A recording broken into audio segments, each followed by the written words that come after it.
Posso sentir no corpo, na alma, o calor de sua mão. Minha mente recorda a sua intenção, um vaso que agrada o seu coração. O tempo avançou, mas isso não pode o meu choro levar. Ainda no culto eu posso chorar. O meu amor não chegou ao fim. E antes que isso aconteça, preciso viver de novo o início. De novo, quebra-me, Senhor. De novo, faz o que pensou, oleiro. Leva-me de volta ao primeiro amor.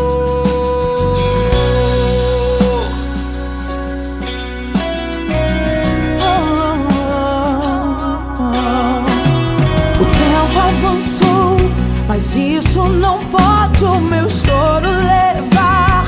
Ainda no culto eu posso chorar. O meu amor não chegou. E antes que isso aconteça, preciso viver de novo.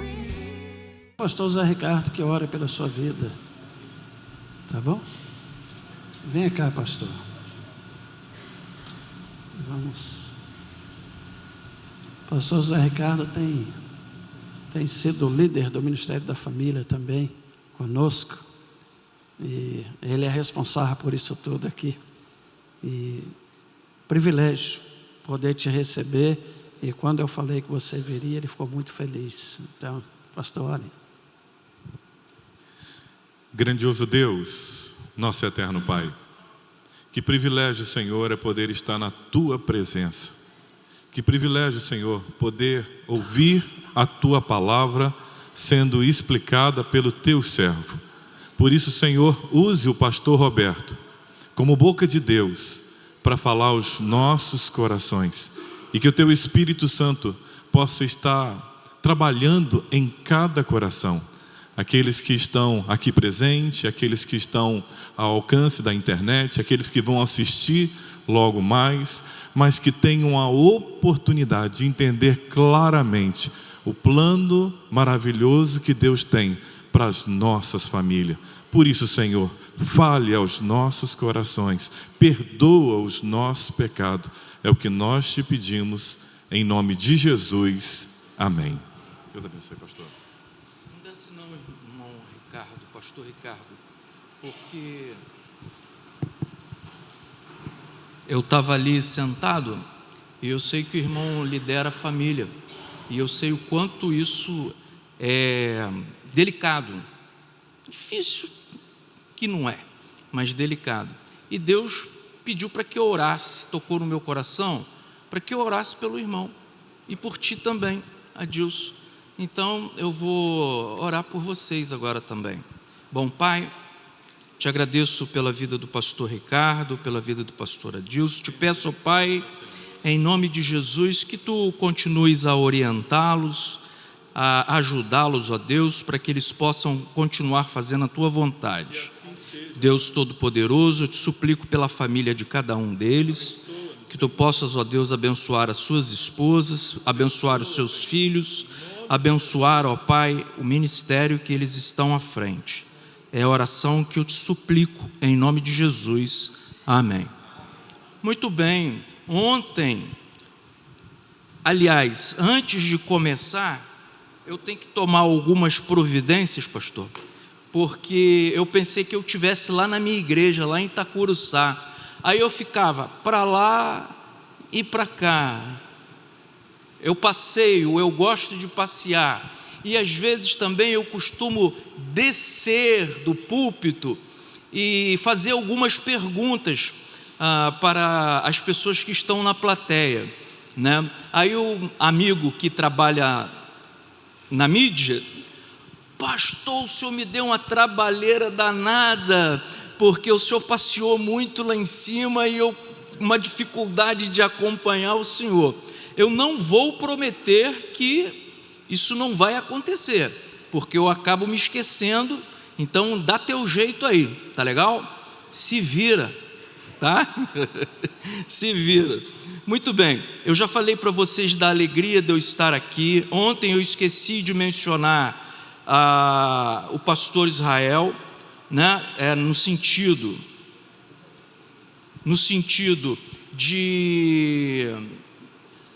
da alegria dele saber que eu estou aqui, e também o fato dele dizer o seguinte: se eu não tivesse tão resfriado, eu iria com você, né? Nós estaríamos juntos, mas além do resfriado, tem uns compromissos lá na nossa igreja. O pastor começa a pregar 7 horas da manhã, numa programação que nós temos de rádio. 9 horas tem o primeiro culto, quando dá 11 horas tem o segundo culto, quando dá 18 horas tem o terceiro culto. Normalmente nos 2 primeiros cultos, 9 e 11, ele repete a mensagem. Isso quando Deus não toca no coração e inverte. E à noite, às 6 horas, nós também temos o culto. E todos os cultos ele prega. Difícil ele estar na igreja e um outro pastor pregar. Então a responsabilidade é muito grande e ele não poderia deixar de estar lá nesse domingo. Mas mandou um abraço para todos vocês, para o pastor Adilson, para a Giovana, né? Muita amiga dele também, e da minha esposa, que eu falei ontem, que não pôde vir comigo, mas assistiu pela internet, pelo fato da mãe ter passado mal e ela ter ficado com medo de vir e de repente ter que voltar ao Rio de imediato e termos essa dificuldade no retorno dela. Mas graças a Deus está tudo bem e está me acompanhando lá de casa. Ontem eu preguei sobre um tema e eu falei sobre edificação, eu falei também sobre a prática de ser crente e sobre o ouvir. Hoje, coincidentemente, eu não sei quem escolheu aí, vocês estão me perseguindo, né, a leitura bíblica. Eu vou pregar em cima do Salmo 127. Talvez eu entre no Salmo 128. E amanhã eu tenho um assunto muito importante para tratar com a igreja. Vou dar só o tema: um lar difícil pode se tornar um lugar de paz. Pegaram? Um lar difícil pode se tornar um lugar de paz. Deus ainda está moldando o meu coração naquilo que eu tenho que falar. Ainda não consegui fechar esse estudo. Amanhã ele estará, se Deus quiser, fechadinho.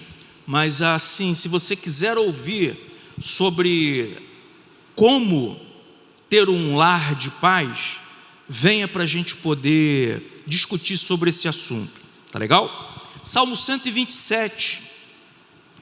Eu queria que vocês abrissem. Eu já falei que a minha versão não é a mesma versão de vocês. Eu prefiro a NTLH, mas a minha Bíblia aqui puxa a que eu tenho. Então vamos acompanhar.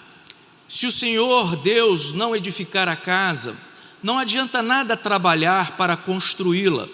Se o Senhor não proteger a cidade, não adianta nada os guardas ficarem vigiando. Não adianta trabalhar demais para ganhar o pão, levantando cedo e deitando tarde, pois é Deus quem dá o sustento àqueles que Ele ama, mesmo quando estão dormindo. Os filhos são um presente do Senhor, eles são uma verdadeira bênção. Os filhos que o homem tem na sua mocidade são como flechas nas mãos de um soldado. Feliz o homem que tem muitas dessas flechas, ele não será derrotado quando enfrentar os seus inimigos no tribunal. Paramos aí. Vamos orar? Bom Pai, mais uma vez nós te agradecemos pela Tua palavra lida, por tudo aquilo, ó Pai, que aqui já fizemos para a honra e glória do Teu santo nome. Agora eu te peço, ó Deus, sonda o meu coração, a minha mente, para que o que eu for falar possa, Senhor Deus, ser do Senhor e não de mim. Pai, que inicialmente o Teu Espírito fale ao meu coração, para depois então, ó Pai, falar à Tua igreja, que eu possa ser conduzido por Ti, para que homens e mulheres aqui, crianças e jovens, sejam, ó Deus, orientados a serem conduzidos pelo Senhor, que possamos, ó Deus, colocar em prática tudo aquilo que aqui falarmos, ouvirmos, praticar, para que sejamos, ó Deus, uma verdadeira coluna em nossos lares. Em nome do Senhor Jesus, amém. Coloque Deus no centro da sua família. Há muitas pessoas que, quando resolvem se casar, eles pensam em colocar qualquer coisa à frente do seu lar, mas não se preocupam em procurar o fundamental, a base, o alicerce, que é Jesus Cristo. Isso a gente tem visto isso muito na vida da juventude. Eu vou falar um pouco para vocês hoje, jovens. Não sei se os irmãos passaram por isso, mas quando eu me casei, e eu falei ontem para vocês, que eu gosto de dar muitos exemplos da minha vida, porque não é interessante eu saber da vida do pastor Ricardo, ou da vida do pastor Adilson, e falar da vida deles. Eu tenho que falar aquilo que acontece comigo dentro da minha casa. Eu tenho que expor e tentar mostrar para vocês que eu, como pastor, eu também tenho dificuldades para enfrentar algumas situações. Eu não vou dizer para vocês que eu já não tive vontade de enforcar a minha esposa. Já tive, já passei por um momento de raiva, me deu vontade de pegar o pescoço da Josimere e estrangular. Mas olha, ela também já teve algumas situações com vontade de estrangular o meu pescoço, porque isso faz parte do ser humano. É óbvio que essas contendas são normais dentro de um casamento, não com a fúria para querer matar ou bater, não estou me referindo a isso. Eu estou falando do cotidiano, das coisas que acontecem nos nossos lares. Eu vejo alguns amigos pastores que dizem que os lares deles são uma perfeição. Eles são o maior exemplo para toda a comunidade. Mas quando você adentra aquele lar, você descobre que nada daquilo é verdadeiro. O pastor fala palavrão, a mulher grita com o pastor, eles brigam constantemente, não tem alegria dentro daquele lar. Mas quando eles chegam na igreja, chegam de braços dados, sorrindo para a igreja, pura hipocrisia. E se eles acham que estão fazendo algo simplesmente para mostrar para a igreja que tem uma casa construída sobre a rocha, chegará um dia que o Senhor há de cobrar aquele pastor ou aquela pastora, vamos assim colocar.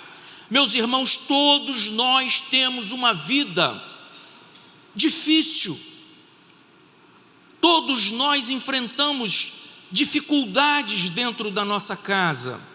mas a gente tem que ter maturidade cristã para saber respeitar o outro e, acima de tudo, pedir perdão por aquele momento de fúria e retrair-se e ter uma vida de fato como o Senhor tem desejado para nós.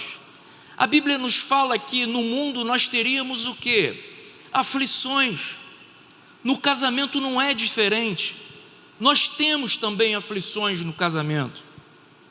Temos muitas aflições, mas nós somos mais do que? Hein? Está muito fraco, vocês parecem até que não sabem o versículo, né? Nós somos mais do que? Hein? Então, no meu lar, eu sou mais do que vencedor em Cristo Jesus.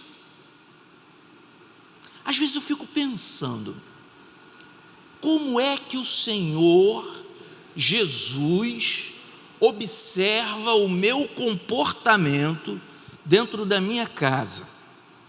Sabe ali, eu vindo do Rio para cá, sozinho, cheguei ali em Campos e pensando, né, chato você fazer uma viagem dessa sozinho, você fica cansado e você quer conversar e não pode conversar. Aí eu virei para mim mesmo e falei assim, mas eu estou esquecendo, Jesus está aqui do meu lado. E eu falei, Senhor Jesus, converse comigo, né? Venha à minha mente para que a gente possa conversar até chegar a Rio Novo do Sul. Então o Senhor Jesus está ali dentro do carro comigo, mas o Senhor Jesus também está na minha casa. Giovana, quando eu trato de uma forma errada, caramba, tu já pensou se Jesus se materializar ali naquele exato momento? O que ele vai falar para mim? Pastor cara de pau, Jesus, né, falando comigo, tu é um falso pastor? Tu está usando o meu nome em vão? Porque lá na igreja você se mostra muito legal, você se mostra um camarada, né, super educado com todos e com a tua família, e aqui dentro de casa você está agindo dessa forma.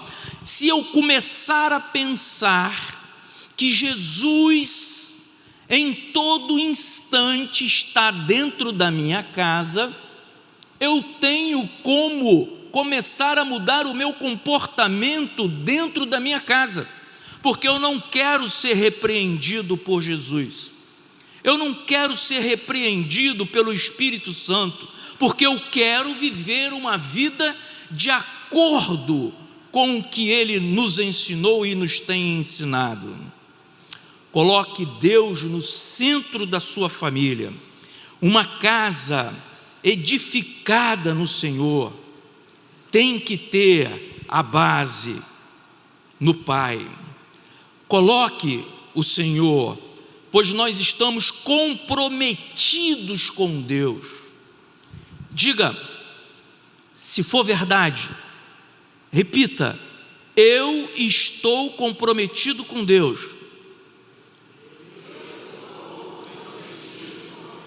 Olha que isso é muito forte. Cuidado. Andam com Deus, essas pessoas vivem com Deus e suas vidas são um espelho de Deus para a sua família e para a sua comunidade. Então, meus irmãos jovens, vocês precisam procurar a pessoa certa para se casarem. Ah, mas como é que eu vou adivinhar? Desculpa. Como é que eu vou adivinhar que aquela pessoa é a pessoa certa? Já experimentaram orar? Já experimentaram começar a pedir a Deus para que vocês tenham uma boa esposa? Uma pessoa que tenha as mesmas convicções de Deus na sua família? E serve para as meninas também. Será que eu tenho começado a orar para pedir um bom marido para minha esposa? Eu falei ontem que eu orei durante 5 anos direto, pedindo uma esposa para mim, e o Senhor me deu a Josimere depois dos 5 anos de oração. Quem não veio ontem, perdeu. Contei um montão de fofoca da minha vida, né? Um outro aspecto para que nós tenhamos uma casa edificada: a família, ela é protegida por Deus. Os pais nunca devem dormir, devem sempre vigiar, devem sempre orar. Você tem orado pela sua família? Ontem também eu falei sobre oração. O que eu tenho levado de bom para dentro da minha casa através da oração? Falei aqui ontem que lá em casa nós oramos sempre na hora de sairmos de casa. Ninguém sai sem oração. Todos nós oramos. Todos nós pedimos ao Senhor para que Ele esteja ali dentro, mas que Ele possa também nos acompanhar aonde quer que nós estejamos. Porque a partir do momento que eu peço ao Senhor para Ele me acompanhar onde quer que eu esteja, eu me vejo impossibilitado de fazer algumas coisas que não são do agrado do Senhor. Eu não posso olhar para uma outra mulher na rua, porque o Senhor está do meu lado. Eu não posso olhar para um outro homem na rua, porque o Senhor está do meu lado. Através da oração, peça a Deus que proteja a sua família. Os pais nunca devem dormir, isso no sentido figurado. Eu me lembro muito bem que a minha mãe era uma mulher de oração. Minha mãe sempre orou muito, muito. Eu não sei se isso é das mães. Eu acho que mãe ora muito pelos seus filhos. Os pais também oram, mas eu acho que mãe se preocupa assim de uma forma diferente. E a minha mãe, às vezes eu levantava de madrugada para ir no banheiro, saía num corredor e dava com a porta dela. Às vezes 2, 3 horas da manhã, ela estava de joelhos orando. Minha mãe orava de joelhos. E você sabe que eu comecei também a orar de joelhos, porque eu me lembro que ela ficava horas orando de joelhos. E hoje, às vezes, eu me tranco no meu quarto, ou no meu banheiro, ou no meu escritório, me ajoelho e vou orar. Às vezes, eu largo a porta do meu quarto aberta propositalmente. Não sei se era isso que ela fazia, propositalmente, largar a porta aberta, para que alguém pudesse ver que ela estivesse orando. E eu largo também a minha porta aberta, para que os meus filhos possam me ver de joelhos orando, porque eu quero que um dia eles se ajoelhem também para clamar ao Senhor. É óbvio que o Deus nos ouve em qualquer situação, deitado, em pé, mas eu estou falando de uma coisa íntima que envolvia minha mãe e que hoje também me envolve. Então não devemos dormir, devemos ser exemplos para a garotada que está na tua casa hoje, sejam os filhos, sejam os netos, e os filhos aqui também ouvindo, participando, que esses jovens tenham o compromisso de buscar o Senhor através da oração. Vigiar sempre, para ter uma casa edificada. O crente que não vigia está sujeito a cair. O crente que não tem esse compromisso de oração, essa alegria de poder estar com o Senhor naquele momento íntimo dele, está sujeito a cair, está sujeito a fazer coisas que desagradam o nome do Senhor. E eu tenho falado lá em casa, e Josimere às vezes briga até comigo, porque Giovana, eu tenho falado o seguinte: eu não posso, Josimere não pode morrer primeiro do que eu, entendeu? Eu tenho falado isso para ela, não, eu já conversei lá, né, com o pai, e eu vou primeiro do que você, porque eu não tenho estrutura para a morte. Não tem. Se eu morrer, morri. Mas se alguém próximo a mim morrer, eu desabo. Se tem uma das coisas que eu não suporto fazer, é enterro, culto fúnebre. Fico muito emocionado com culto fúnebre, a ponto de ficar doente. Estava até comentando com o pastor, quando nós estávamos na estrada há pouco, dizendo que no período da pandemia eu participei de 14 enterros fúnebres. Quando tudo aquilo passou, eu caí, comecei a passar mal, porque o meu emocional ficou muito abalado. Então eu não gosto, então eu tenho falado para ela, eu vou primeiro. Aí ela começa a brigar comigo: Giovana, você está doido, né? Eu que tenho que ir primeiro. Não tenho essa preocupação, não tenho medo nenhum de ir embora, porque eu sei com quem eu vou me encontrar. Você tem certeza com quem você vai se encontrar? Eu fico imaginando, pastor, que o céu deve ser uma coisa maravilhosa, né? A minha avó contava para mim, quando eu era criança, que o céu tem as ruas de ouro, está lá na Bíblia, né? Tem pedras preciosas, mas além disso tudo, tem um rio que corta o céu, e esse rio brota no trono de Deus. Sinceramente, deve ser muito legal passear com Jesus à beira desse rio, deve ser muito bom, mas a gente tem que viver o tempo que Ele tem separado para nós. Nós nada sabemos. Uma única coisa que temos que ter em mente é que se eu aceitei o Senhor Jesus, e se eu me coloquei diante dEle, eu tenho que seguir aquilo que Ele colocou para que eu seguisse. Eu tenho que honrar a Deus dentro da minha casa, junto à minha família.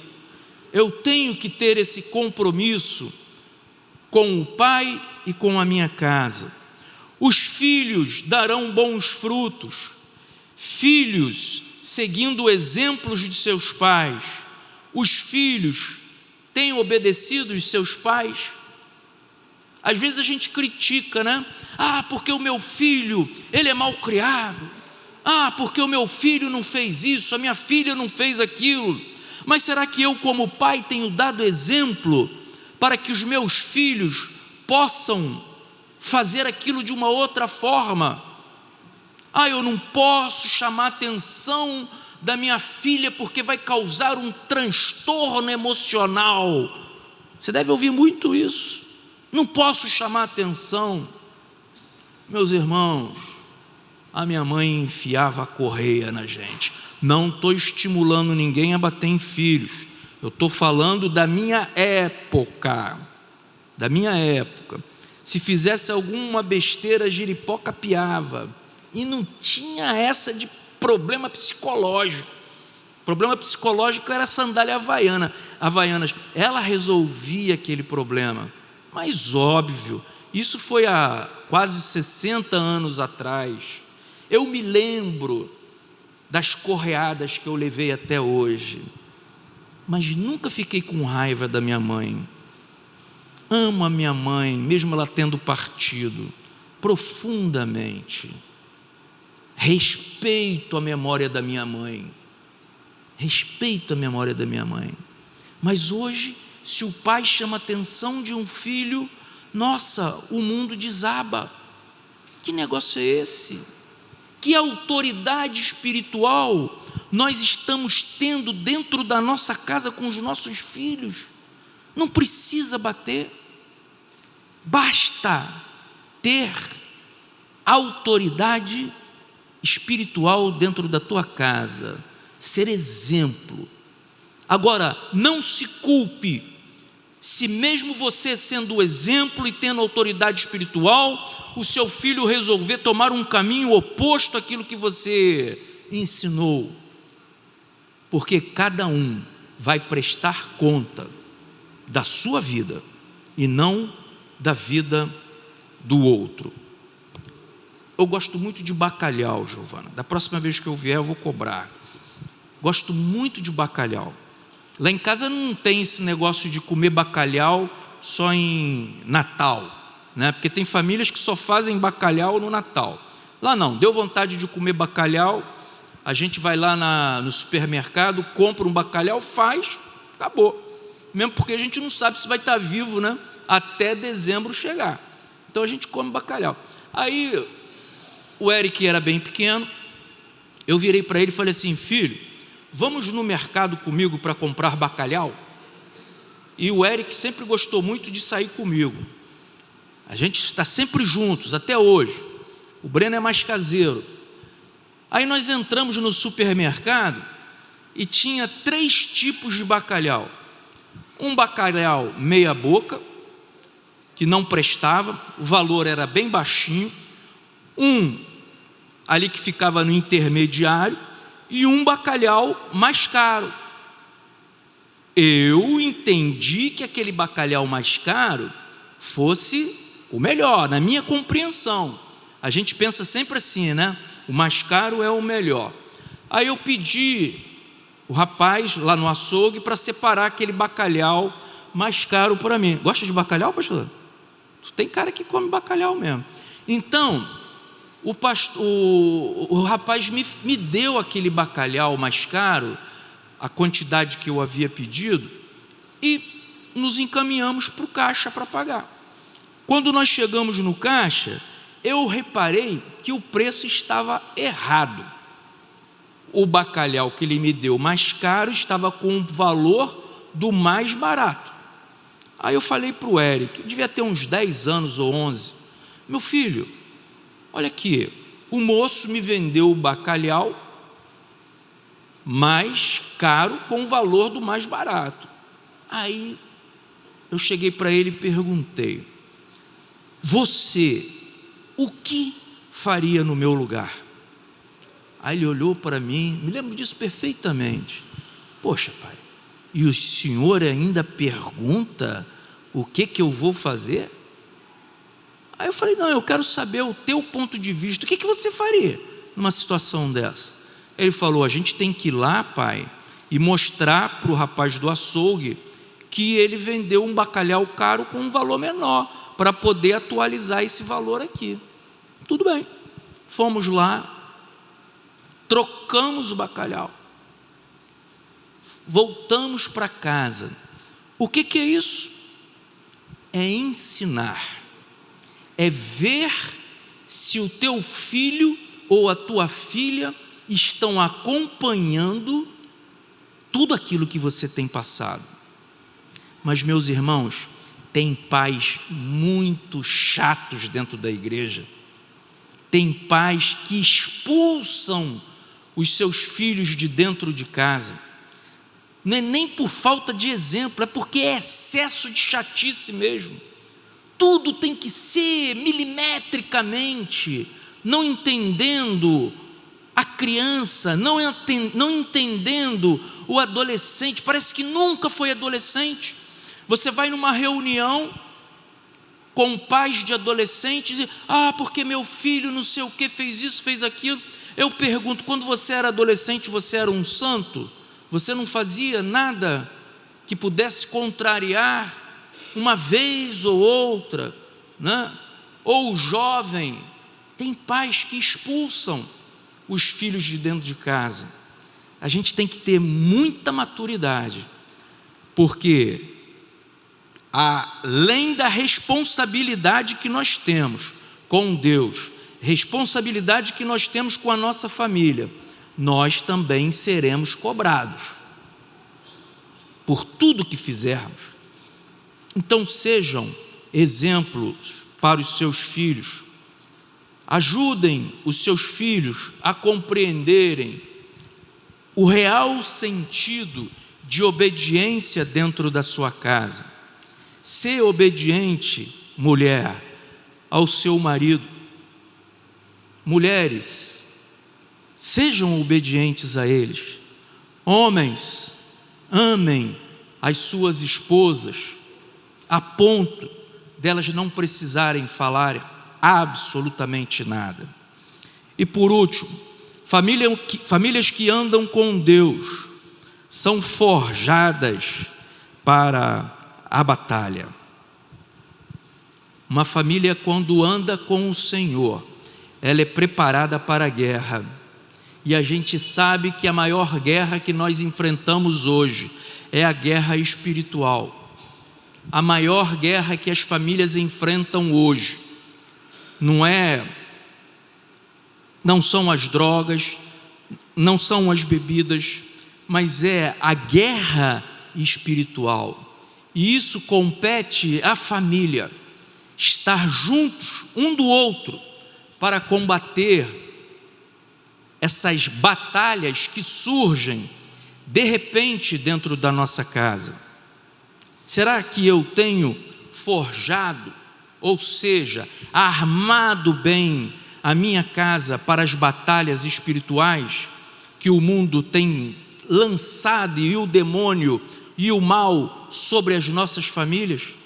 Será que eu tenho uma couraça forte para aguentar os baques que o mundo me dará ou que tem me dado? Será que a minha família está bem preparada? Será que os meus filhos estão bem preparados para assumirem o generalato dessa família e seguir adiante como os pais foram bons exemplos de seguidores de Jesus Cristo? Devemos deixar Cristo reinar em nossas casas. É muito difícil ser cristão, não é nada fácil.